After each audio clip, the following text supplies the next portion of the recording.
taba,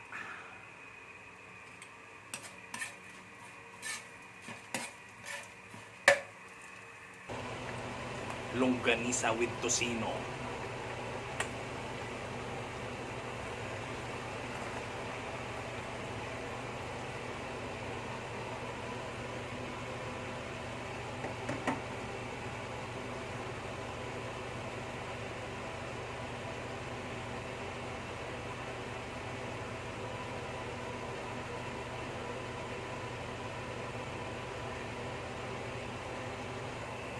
Yes guys, balikan tayo hindi katamong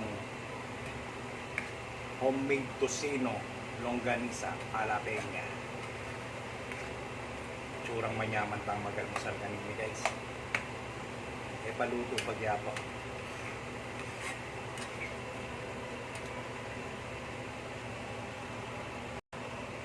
Ining kay tamo guys, ining homemade tocino tamo. Kaya singgapan jam asukal, bechin, paminta, ang pumuasin.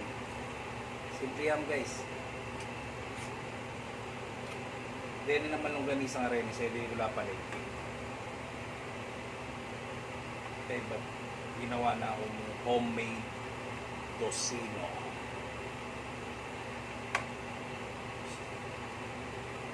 Pag yan na, masagli na ng maluto ni guys. Yes guys, belikan tayo naman luto na yung katamo homemade tocino jalapeno with longganisa.